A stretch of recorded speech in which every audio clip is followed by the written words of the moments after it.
Bonjour à tous, le thème des tutos d'aujourd'hui va consister à fixer au mur des cadres photos, des miroirs, etc. On va commencer par un miroir en verre qui fait dans les 20 kg, donc là au niveau fixation il faut faire quelque chose de sérieux. Ici le mur est en plâtre. Si vous avez un mur en placo, les fixations vont être un petit peu différentes, mais bon, je vais rentrer dans les détails tout à l'heure.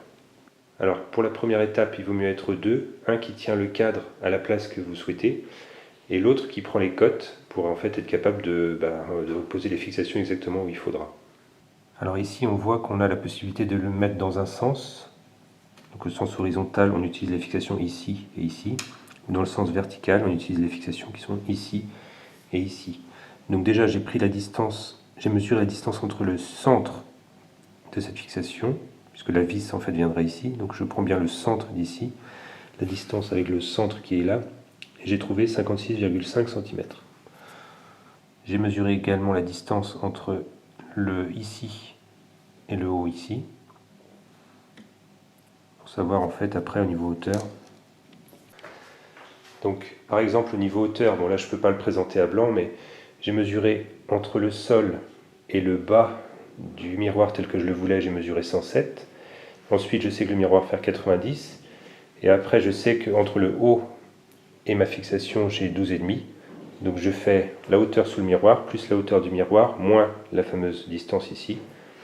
Et je trouve la distance à laquelle je dois poser ma vis du sol jusqu'au trou.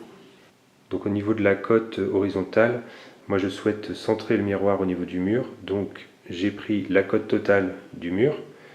J'ai pris donc ce que j'ai mesuré tout à l'heure, la distance entre les deux fixations, et non pas la largeur du cadre. Donc j'ai soustrait la largeur entre les fixations à ma largeur du mur. Donc j'ai trouvé à peu près 90. Donc je divise par 2 évidemment puisque j'ai un écart de chaque côté. Et je trouve donc la distance que je devrais prendre entre le bord du mur et ma fixation. Alors voilà un petit schéma pour ceux qui n'auraient pas compris. Voilà, donc mon miroir est là évidemment. Je retrouve mon 107, c'est la distance que je veux en dessous de mon miroir. 90, la hauteur du miroir.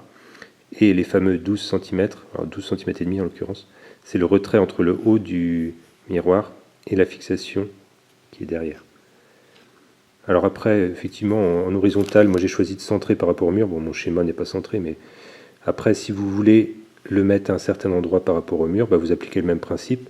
Vous regardez la distance qui est entre la fixation et le bord du miroir, puis après vous faites le calcul. Alors au niveau du choix des vis, moi je suis en brique plâtrière, ça veut dire que le mur est plein, donc je vais utiliser des vis comme ça, avec un diamètre assez important, et des chevilles de ce type-là. Si vous êtes en placo, BA13, etc., il faut utiliser ce qu'on appelle des molly. Alors molly c'est une marque, mais bon après c'est des vis, des fixations de type molly. Alors maintenant que je sais mes cotes, donc je vais commencer à regarder un petit peu à blanc où ça me fait tomber. Alors 46.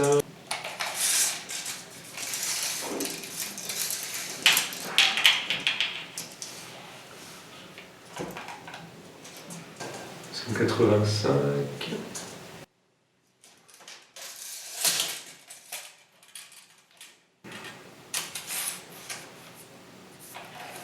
Bon.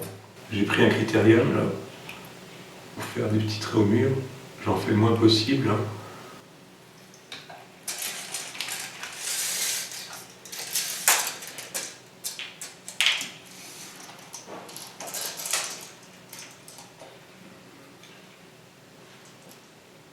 Voilà, ça sert à rien de barbouiller le mur, une petite croix comme ça suffit. Alors maintenant j'ai mon premier point de fixation ici. Donc ce que je vais faire, c'est que je vais reprendre mes 56,5 directement en partant de là, avec évidemment la hauteur, plutôt que de me baser sur le bord, puisque bon, ce qui compte c'est quand même d'avoir la bonne distance entre les deux fixations.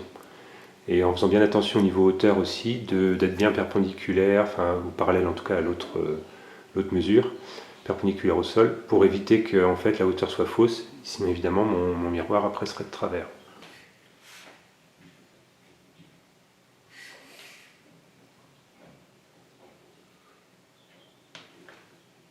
Alors si vous avez ce genre d'outil, ça peut être le bon moment de sortir le niveau à bulle. Alors là j'ai un modèle moi qui fait 1 mètre, donc c'est bon. Bon, c'est nickel. Alors tout à l'heure j'ai parlé des fixations par rapport au type de mur. Comment savoir si vous avez un mur en placo ou bien en plâtre? Bon ben là c'est un bruit bien ferme, je sais que c'est un mur en plâtre avec de la brique plâtrière derrière.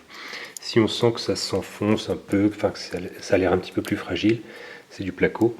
Auquel cas il faut utiliser des vis comme ça, démolies.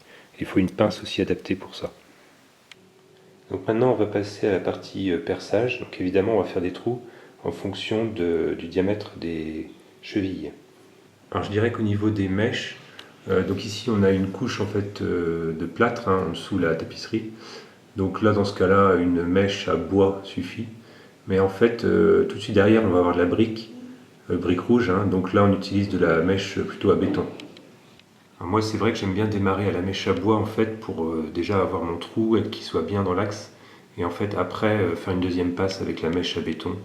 Bon après vous pouvez aussi utiliser une mèche d'un petit diamètre au départ, agrandir après. Moi c'est vrai que j'aime bien faire ça aussi. Bon après c'est vous qui voyez. Et, si possible entraînez-vous peut-être sur un truc qui craint pas, un endroit qui craint pas, si vraiment vous n'avez jamais fait.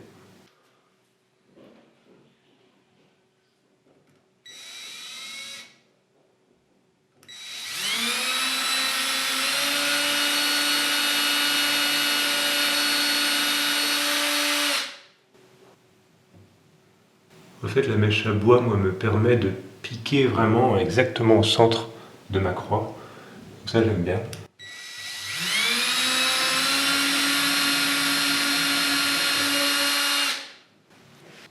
Et maintenant, la mèche à béton. Alors, on passe la perceuse en mode percussion. Pratiquement maintenant, toutes les perceuses font ça. On s'assure bien du sens de rotation de la perceuse, c'est-à-dire que quand on regarde la mèche, on a l'impression que ça vient vers nous. Comme ça. Allez, c'est parti.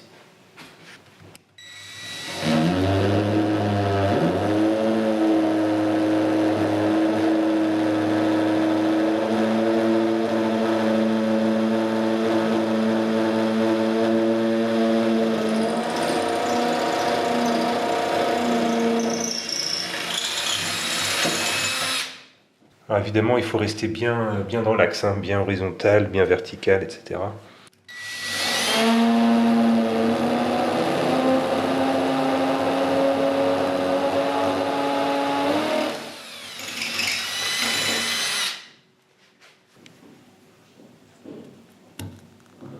Ensuite, dans le trou, je dois mettre mes chevilles. Alors, il faut que ça force un peu. Si c'est trop facile à mettre, c'est pas bon parce qu'après la vis va faire tourner la cheville dans son logement et c'est pas du tout ce qu'on veut faire. Alors, éventuellement, prenez un petit maillet pour compléter ou sinon à la main.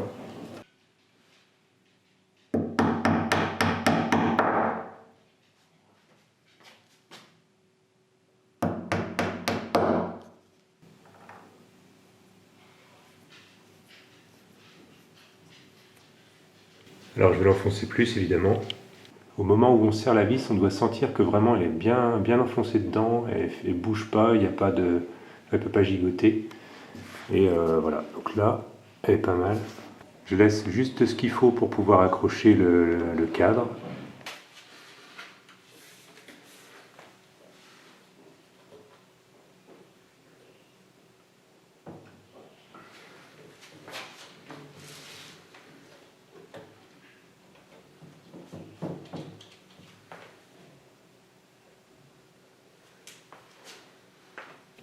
Alors s'il vous faut un petit ajustement quand vous allez mettre le miroir en place, vous voyez qu'il est légèrement en biais, vous pouvez jouer un tout petit peu sur le serrage ici, puisque on comprend bien que si on enfonce plus ou moins le crochet, ça va s'appuyer plus ou moins haut ici, donc ça permet de corriger de légères erreurs. Et voilà, un miroir installé. Alors voici un autre genre de miroir avec un autre type de fixation. Donc là, bon, en fait, il y a une vis à mettre dans le mur. Donc vous accrochez ça dans le mur comme ça. Et après, vous venez accrocher votre miroir. Voilà. Bon là, ça veut dire que pour prendre la cote, ici, on a un truc en cercle. Vous voyez la cote qu'il vous faut. Pareil, faites un petit dessin pour vous aider s'il faut. Alors là, comme on est sur une fixation unique, en tout cas, on pourra mettre qu'une vis a priori. Et il faut la dimensionner quand même correctement. Faut pas que ça se casse la gueule, quoi. Par exemple, ça me paraît trop petit. Ça me paraît bien. Allez, à bientôt pour un prochain tuto.